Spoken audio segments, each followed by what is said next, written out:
मोदी जी अगर जाकर के वहाँ जिसका जिसका नट टाइट करना था सुप्रीम कोर्ट में, नट टाइट किए, जहाँ ग्रीस देना था ग्रीस दिए, जहाँ मोबिल डालना था मोबिल डाले, पेचकस पाना सब ले जाकर रिंच से टाइट किए, तब मंदिर मिला। मंदिर नहीं मिला फोकट का। भारतीय जनता पार्टी में मर्द का बच्चा आवे, शेर का बच्चा। अच्छा, इतड़ों की जरूरत नहीं है उनको। हो सकता अभी तक ये भजन गाते थे, हो सकता है कल को ये कव्वाली वाली गाना भी सीख जाए, हमें उससे भी कोई। राम प्रभु पर सवाल उठा रहा है, कोई जो है हिंदुत्व का विरोध कर रहा है कि ये डेंगू है मलेरिया है, तो ये जो है ना गाने का तरीका थोड़ा चेंज होगा। जो राम को लाए हैं अब वो राहुल गांधी को लाएंगे। लाल जी बिजनेसमैन है, खाटू श्याम का जागरण करते हैं, भर भर के नोट मिलना चाहिए, नोट मिलना कम हो गया होगा तो चले गए उधर। राम वाले श्री राम प्रभु को मानने वाले सिर्फ एक है, ईमानदारी के साथ खड़ी रहती है, वो है योगी जी की पार्टी, भारतीय जनता पार्टी, और उसके सिवा कोई नहीं है। ऐसे दूरबीन से ऐसे खोजिएगा ना तो अभी कोई नजर नहीं आएगा। ये भाई साहब ठीक बोल रहे हैं, गलत नहीं बोल रहे। राम वाले सिर्फ जो है वही है। देखिए हम 500 साल से रो रहे थे, किलस रहे थे, श्री राम प्रभु का मंदिर बन जाए। भीख मांग रहे थे हिंदू लोग जाके भीख मांग रहे थे कि कहीं मंदिर बना दे भैया, श्री राम प्रभु का मंदिर बना दे। देखिए मुसलमानों का धार्मिक सेंटर मक्का मदीना है, और सिखों का धार्मिक सेंटर जो है ना अमृतसर गोल्डन टेम्पल स्वर्ण मंदिर श्री हरि मंदिर साहिब है। बिल्कुल सही बात। वैसे ही हिंदुओं का धार्मिक सेंटर श्री राम प्रभु का धाम अयोध्या धाम है, अवधपुरी। तो हम कितने दिन से रो रहे थे, 70 साल से रो रहे थे एक कांग्रेसियों के समय में। हाँ राम प्राण परिते तुम भी न जिए तो बहुत दिन बीते। हाँ, और आज क्या कह रहे हैं मोदी के सरकार में, योगी जी का सरकार में क्या कह रहे हैं, सजा दो घर को गुलशन सा अवध में राम आए हैं। तो किसका कार्यकाल में हुआ ये? मोदी जी अगर जाकर के वहाँ जिसका जिसका नट टाइट करना था सुप्रीम कोर्ट में, नट टाइट किए, जहाँ ग्रीस देना था ग्रीस दिए, जहाँ मोबिल डालना था मोबिल डाले, पेचकस पाना सब ले जाकर रिंच से टाइट किए, तब मंदिर मिला। मंदिर नहीं मिला फोकट का, फ्री फंड का। यहाँ मेहनत परिश्रम कूटनीति राजनीति साम दाम दंड भेद सारा बुद्धि लगा दिए। इतना भारत में इतना बड़ा लोकसभा क्षेत्र है, कहीं भी लोकसभा क्षेत्र में इतना उन्नति नहीं हुआ जितना अयोध्या धाम में। अयोध्या धाम में मोदी की सरकार योगी सरकार करके दिया, अयोध्या धाम को मंदिर बनवा के दिया, डेवलप किया। लेकिन बदले में क्या मिला, हिंदू लोग क्या दिया उनको, ये बोलने की जरूरत नहीं है। तो आने वाले समय में हिंदुओं को भी पता चल गया कि हमारा पार्टी कौन है। हिंदुओं में फिर एक बार कहता हूँ, कांग्रेस तुम्हारी पार्टी नहीं है। कांग्रेस का मतलब हिंदुत्व का खात्मा, कांग्रेस मतलब भारत का खात्मा, कांग्रेस मतलब कश्मीर को सजा करके थाल में पाकिस्तान को दे देगा।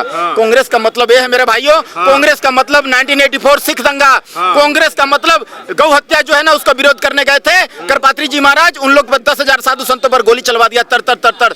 कांग्रेस का मतलब वो है। तो कांग्रेस तुम्हारी पार्टी नहीं है। एक वोट मत देना और जाग जाओ। अगर नहीं जागोगे, ये राहुल गांधी जी चारों तरफ भारत में जो है विदेशी शत्रुओं के हाथ का कठपुतली बन चुके हैं राहुल गांधी जी। और एक गांधी नहीं है, गांधी एक जो है ना एक छुपा हुआ मौलाना है। ये गांधी का टैग लगा दिए हैं, साइन बोर्ड लगा दिए हैं, लेकिन ये मौलाना साहब हैं, राहुल गांधी जी मौलाना साहब हैं। और वो पूरा भारत देश में पेट्रोल छिड़क दिया है, पेट्रोल छिड़क दिया। सिर्फ उचित समय का इंतजार कर रहे हैं, कब माचिस मार देंगे, बांग्लादेश वाला मॉडल जो है यहाँ ला देंगे। और इनका नेता लोग भी बोल रहे हैं। ठीक है, माना कि राहुल भी मौलाना है, अखिलेश भी इस बात का सपोर्ट नहीं कर रहे हैं, मुलायम ने खून रंग दिया था सरायू नदी में। लेकिन आप एक बात बताइए, कन्हैया मित्तल ने तो कोई गलती नहीं की थी, वो तो राम का गुण गाते थे।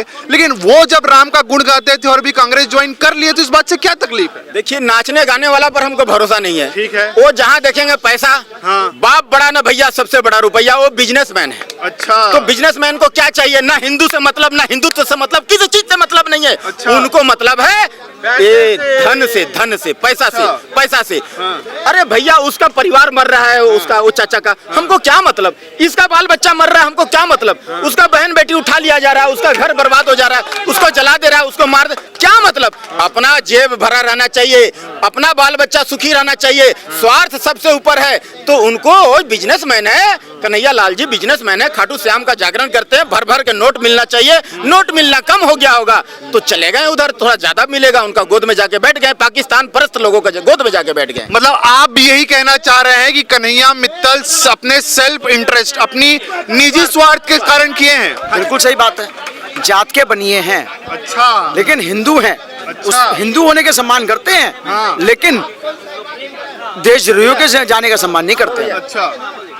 वो बनी है, पैसा कमाना जानते हैं। आप एक बात बताइए, आपने कहा कि कन्हैया मित्तल जो है निजी स्वार्थ के लिए गए हैं, सब कुछ हमने माना, लेकिन आप मुझे एक बात का जवाब दीजिए, क्या आज कन्हैया मित्तल बीजेपी ज्वाइन करते तो आप उनका समर्थन करते? अरे लो जी कर लो गल, भारतीय जनता पार्टी दूसरा कोई ईमानदार पार्टी है ही नहीं है। देखिए जितना इंडी गठबंधन है, 40 चोरों की पार्टी एक मंच पर आ गई है और इनमें होड़ मची हुई है। कौन कितना राम का जो है ना, राम से द्रोह कर सकता है, कौन कितना हिंदुत्व पर थूक सकता है, कौन कितना हिंदू धर्म को बदनाम कर सकता है। कोई रामचरितमानस का अपमान कर रहा है, कोई श्री राम प्रभु का अपमान कर रहा है, कोई राम सेतु पर सवाल उठा रहा है, कोई श्री राम प्रभु पर सवाल उठा रहा है, कोई जो है हिंदुत्व का विरोध कर रहा है कि ये डेंगू है, मलेरिया है। तो ये जो है ना, इनमें होड़ मची हुई है कि मैं तो तुमसे ज्यादा कर सकता हूँ। वो खुद के कह रहा हूँ मैं तुम क्या किया, मैं तो तुमसे ज्यादा कर सकता हूँ। तो हाँ, तो इन लोग में होड़ मची हुई है ना। तो अगर ये भारतीय जनता पार्टी एकमात्र ईमानदार पार्टी है जो कि खरा उतरती है, लेकिन हाँ, तो वो अगर पार्टी में आ जाते, अगर हिंदुत्व की पार्टी में आ जाते, भारतीय जनता पार्टी में आ जाते, तो हम उनका बिल्कुल सम्मान करते। हाँ, कन्हैया लाल जी का। तो देखिए, इनका कहना है कि कन्हैया मित्तल अगर बीजेपी में आ जाते तो हम उनका समर्थन करते, लेकिन कांग्रेस ज्वाइन कर लिए हैं तो अपने निजी स्वार्थ के लिए किए हैं। आपका क्या कहना है इस मुद्दे पर? मेरा कहना यो है, हाँ। भारतीय जनता पार्टी में मर्द का बच्चा आवे, शेर का बच्चा। अच्छा। गिद्दड़ों की जरूरत नहीं है उनको। अच्छा। जो इस राष्ट्र की सेवा कर सके वो भारतीय जनता पार्टी से जुड़ता है। जो इस देश को क्षति पहुंचाने की सोच रखता है वो सारी की सारी गिद्दड़ पार्टी के साथ खड़ा है। अच्छा, कन्हैया मित्तल बेड़ा कोनी। अरे मैं बता तो रहा हूँ, अगर एक सॉन्ग भगवान राम के लिए गा दिया और सोच उसकी उन गद्दारों के साथ लगी हुई है, तो उसका क्या अस्तित्व है? उस आदमी का कोई अस्तित्व नहीं। वो सनातनी होने के बावजूद भी लेकिन सनातन की निगाहों से गिर जाता है। तो एक बार भैया, ये बिजनेसमैन है, लोग सिंगर जो कन्हैया कुमार है, उत्तर प्रदेश का रहने वाला है शायद। अच्छा। मैं उसके एक मित्र के यहाँ जब अयोध्या गया था तो के मित्र के यहाँ मीणी कन्हैया बोलते हैं उसको। अच्छा। वो भी सिंगर है। अच्छा। मैं उसके वहीं पर रुका था। अच्छा, आप उसके जानते हैं बिल्कुल अच्छे से? बिल्कुल अच्छे से जानता हूँ। अच्छा। भाई साहब, तो ये है जो कन्हैया मित्तल को जानते हैं, उनके बेहद करीबी हैं, उनके गांव को जानते हैं, और ये कह रहे हैं कि कन्हैया मित्तल जो है बिजनेसमैन है। भैया मैं ये कह रहा हूँ कि इस देश को शेरों की जरूरत है। अच्छा। गद्दड़ों की जरूरत नहीं, गिद्दड़ों की। हाँ। तो गिद्दड़ आज सारे के सारे पिछले लोकसभा के चुनाव में भी एक इकट्ठा हुए थे। अच्छा। क्या बिगाड़ लिया? हाँ। क्या उखाड़ लिया? हाँ। आज यहाँ फिर भी दिल्ली के सिंहासन पर शेर ही बैठा, जिसको देश भी चला रहा और दुनिया को भी चला रहा, जिसको आज इस भारत को विश्व गुरु बोलने जाता है, तो वो उसी शेर की बदौलत है। अगर इस देश के अंदर से पत्थरबाजी जहाँ से निकलती थी वहीं ठोक दी गई, तो उसी शेर की बदौलत है। तो मेरा कहने का नहीं, तो दिल्ली में बैठा जो शेर है उसने क्यों टिकट नहीं दिया कन्हैया मित्तल को? भैया, उस शेर ने ये शपथ ले रखी, यहाँ परिवारवाद, आतंकवाद, इनको जड़ से खत्म करने की बात। अच्छा। सुने मेरी बात। हाँ। है? तो कहने का मतलब ये है कि अगर एक आदमी को बार बार टिकट दिए जा रहा है, तो दूसरे को मौका दो। जो सा युवा खड़ा भाई, बिल्कुल सही बात, मिलना चाहिए दूसरे को भी। ऐसा कन्हैया कुमारी नहीं। अगर वो रुष्ट हो गए एक आतंकवाद संगठन के साथ जुड़ जाते हैं कि अगर टिकट नहीं मिले तो वो अपनी मातृभूमि को छोड़ करके उस आदमी के साथ खड़े हो जाते हैं जो आज 35 से 370 पुनः जीवित करने की बात कर रहे हो, और उस आतंकवाद संगठन देश से यानी कि पाकिस्तान से उन मुल्ला मौलानाओं से हाथ मिलाने की बात कर रहा है, तो ये बिल्कुल साफ है कि उनकी भी सोच उनके जैसी होगी। अच्छा। तो इसलिए बिल्कुल साफ क्लियर है। यहाँ तो भैया शेर का ही बच्चा भारतीय जनता पार्टी में शरीक होता है। तो आज यहाँ पूरा सनातन उनके साथ खड़ा है, भारतीय जनता पार्टी मोदी जी के और योगी जी के साथ। तो यहाँ किसी चीज की घबराहट नहीं, क्योंकि यहाँ विपक्ष कितना भी पंगा कर ले, कितना भी झूठ बोल ले, कितना ही रो ले, कितना ही नाच ले, कूद ले, लेकिन सरकार यहाँ सनातन की रहेगी इस देश के अंदर, जो इस देश के हित की बात करेगा। तो आज देखो हमारी सेना कितनी मजबूत है, अच्छा हैं? हाँ अगर कोई पड़ोसी देश एक बार भी कुछ बोल दे तो कच्चे तक पेशाब निकल जाता है उसका। गया। लेकिन राम जो हैं, राम तो सभी के हैं, राम आपके भी हैं, राम उनके भी हैं, राम उनके भी हैं, लेकिन जब तक कन्हैया मित्तल राम का नाम ले रहे थे और बीजेपी का समर्थन कर रहे थे तब तक ठीक है। आज लेकिन कांग्रेस ज्वाइन कर ले तुमको क्या तकलीफ हो रही है? कांग्रेस की बेसिक नीति आपको पता है क्या है? ठीक है। कांग्रेस हमेशा हिंदुओं के अगेंस्ट होती है।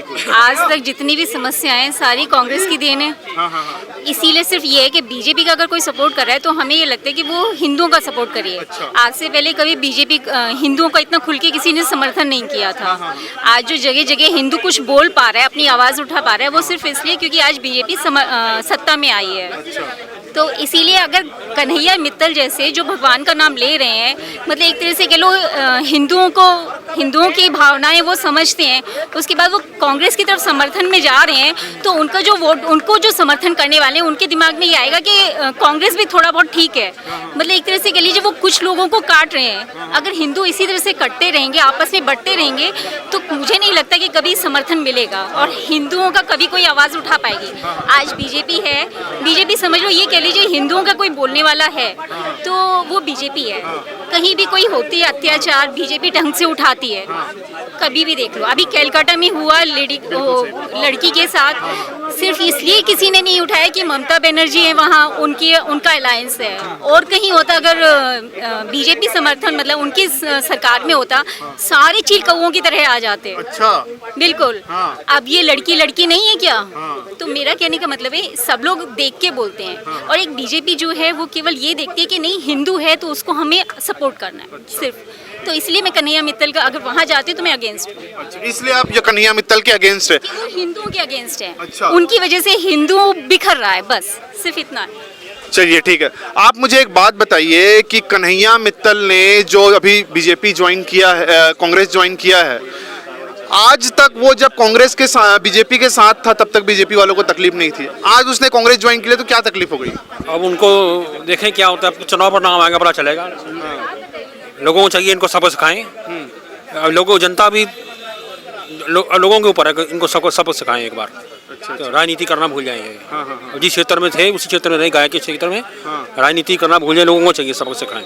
अच्छा, तो आप चाहते हैं लोग सबक सिखाए कन्हैया कुमार? हाँ जी। ये तो कन्हैया कुमार ने गलती क्या करी है भाई? उसने तो अपनी अभिव्यक्ति की आजादी निकाली, अपने सेल्फ इंडिपेंडेंट व्यक्ति है, वो स्वतंत्र है, वो चाहे किसी भी पार्टी को ज्वाइन कर ले। तो नहीं, अगर कांग्रेस ज्वाइन कर ले तो क्या तकलीफ है? जो देखते हैं चुनाव पर नाम आएगा, थोड़े दिन, एक महीना रह गया, पता चल जाएगा। अच्छा, आपको लगता है कि बाद में पता चल जाएगा?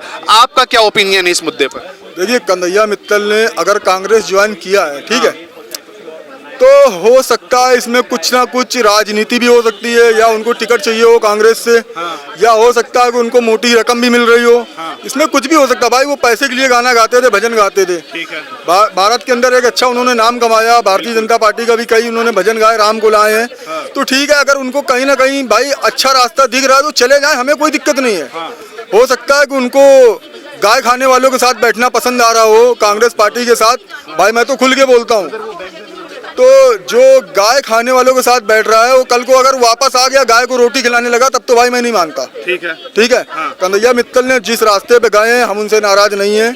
अगर उन्होंने जो भी कदम उठाए हैं हम उससे भी नाराज नहीं है। कांग्रेस पार्टी से चुनाव लड़े, मगर कन्हैया मित्तल को अपनी एक पार्टी बनानी चाहिए थी।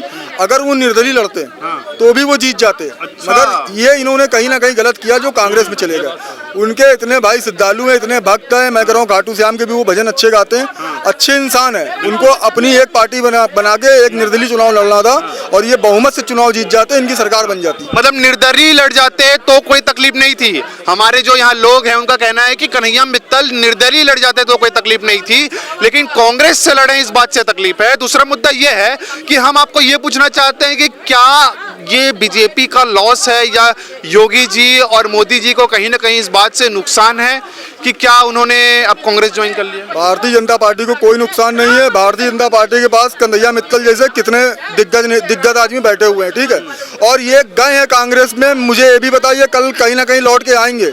मगर अब इनको वो मान सम्मान नहीं मिलने वाला है, और ना जनता इनको मान सम्मान देगी।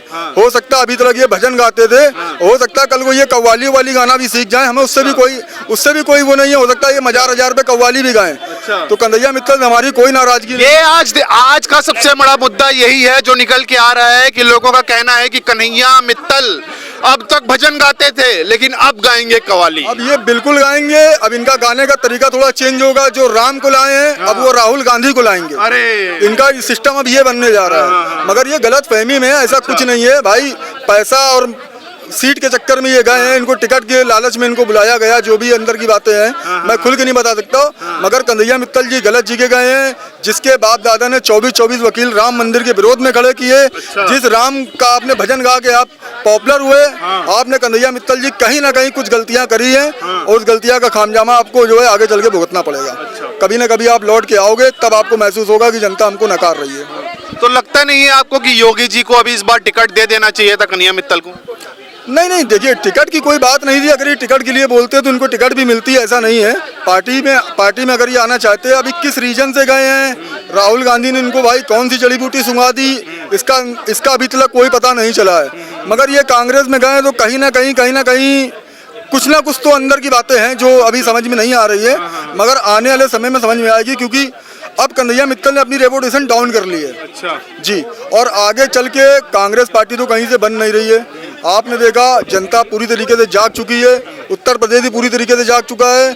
अयोध्या की सीट फैजाबाद से अगर बीजेपी हारी है ना, तो आज अयोध्या का जो है इंसान कहीं भी जाता, अदर स्टेट में जाता, कहीं भी रुकता ना, उससे पूछते हैं बोली भाषा समझ के कि भैया आप कहाँ के हो, कहता अयोध्या के। आदमी भाई साहब उससे सही से बात नहीं करता है, उसको दुत्कार देता है, कहता है अरे तुम जब राम के नहीं हुए तो हमारे क्या होगा। रास्ता पूछता है वो कहीं तो उसको रास्ता नहीं बताते हैं। कहते जब तुमको रास्ता पता है, जब अपने मन से गलत रास्ते पे जा सकते हो तो आप जाओ, आपको जहाँ जाना हो। आज ये हालत है, कोई भी अयोध्या जा रहा है ना, वहाँ पे दुकानदारों से कायदे से बात नहीं कर रहा, प्यार मोहब्बत से बात नहीं करता है, गाली दे के आ रहा है वहाँ पे। मैंने खुद देखा है, वहाँ के न्यूज में आ रखा है किस तरीके से वहाँ पे फॉरेनर और देश विदेश का आदमी आता है और अयोध्या वासी से किस तरीके से बदतमीजी से बात कर रहा है। तो ये अब की उत्तर प्रदेश को देखिए कोई काट नहीं पाएगा। अखिलेश यादव लाख तैयारी करे बैठे हैं, राहुल गांधी भी तैयारी करे बैठे हैं, मगर अब उत्तर प्रदेश की जनता जाग गई है। अयोध्या वासी भी कह रहे हैं एक बार गलती हो गई, अब हमसे गलती नहीं होगी। अच्छा, अब की भारतीय जनता पार्टी को योगी बाबा को बिल्डोजर बैठाल के फिर से बिल्डोजर मतलब जो है सरकार लाएंगे जी। चलिए बहुत बहुत धन्यवाद हमसे बात करने के लिए। आगे इस मुद्दे पर हम बने रहेंगे और कुछ और लोगों से भी बात करेंगे। तब तक के लिए धन्यवाद।